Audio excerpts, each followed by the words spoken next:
Comment gagner des âmes, comment guérir les malades, comment entend Dieu nous parler. Je m'appelle Lucas Banovic du ministère Prier dans la rue et j'aimerais vous embarquer avec moi dans cette aventure. 21 jours, c'est parti. Hey, bienvenue au jour 16. Jour 16, c'est une année favorable. On a vu un jour de vengeance et je voulais le mettre avant, mais juste au verset avant, c'est l'Éternel a proclamé une année de grâce. L'Éternel a proclamé une année de grâce. Et j'ai compris une chose quand je me suis converti. Un principe fort sur lequel Dieu m'a parlé est celui-ci. Quand nous ouvrons notre cœur à Jésus, il y a une année de grâce toute spéciale. Où nous sommes en feu, où nous sommes dans une connexion que nous n'avons pas besoin de développer. Parce que Dieu est comme un père avec un bébé. Et il nous choisit, vous savez, la première année. Et il nous donne ce feu, cette passion. Il nous donne toutes ces choses. Et au bout de cette année favorable, du jour 16,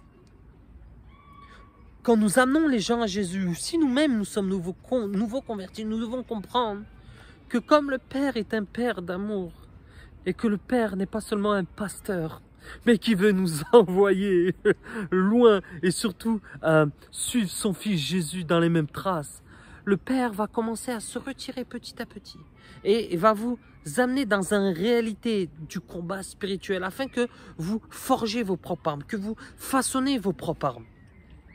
Et vous allez voir que petit à petit, des petits échecs, des petites déceptions vont venir.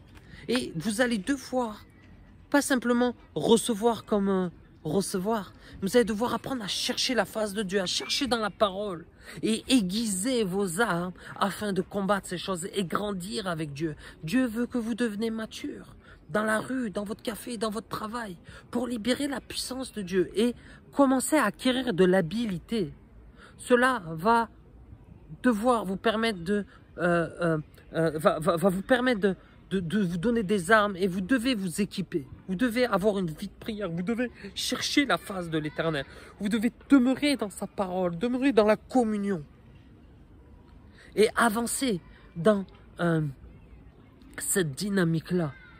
Parce que dans cette année favorable, il faut comprendre qu'il y a une grâce toute particulière. Et quand vous amenez des gens à Jésus, prenez conscience que cette grâce va demeurer sur eux parce que le Père va venir les adopter. Et dans cette adoption, le Père va les choyer, va en prendre soin.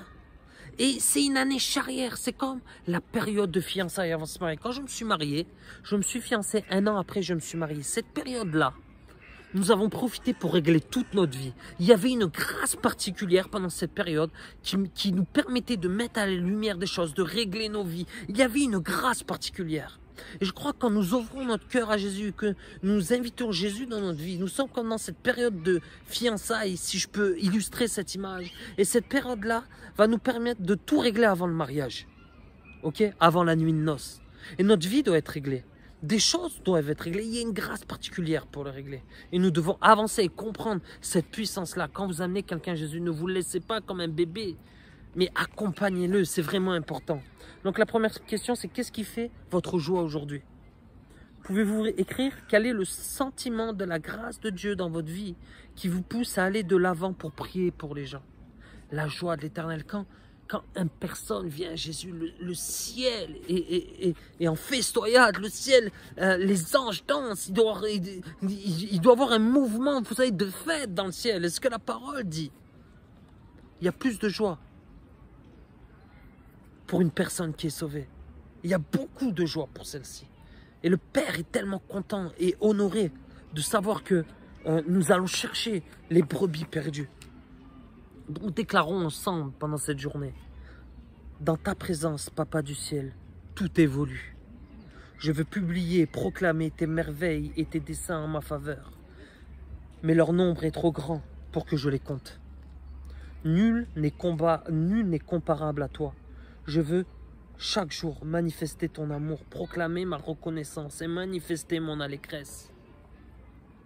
Donc c'était le jour 16. Écrivez ce que vous vivez, envoyez-nous cela. Vraiment, si vous pouvez vous le procurer, il y a tout un schéma qui est bien beaucoup plus détaillé pour vous amener plus loin vraiment dans cette démarche. Pour noter ce que vous vivez, pour noter qu'est-ce que Dieu vous dit. Quelle est l'interprétation que vous avez de ce verset? Ok? Soyez bénis et on se dit au jour 17.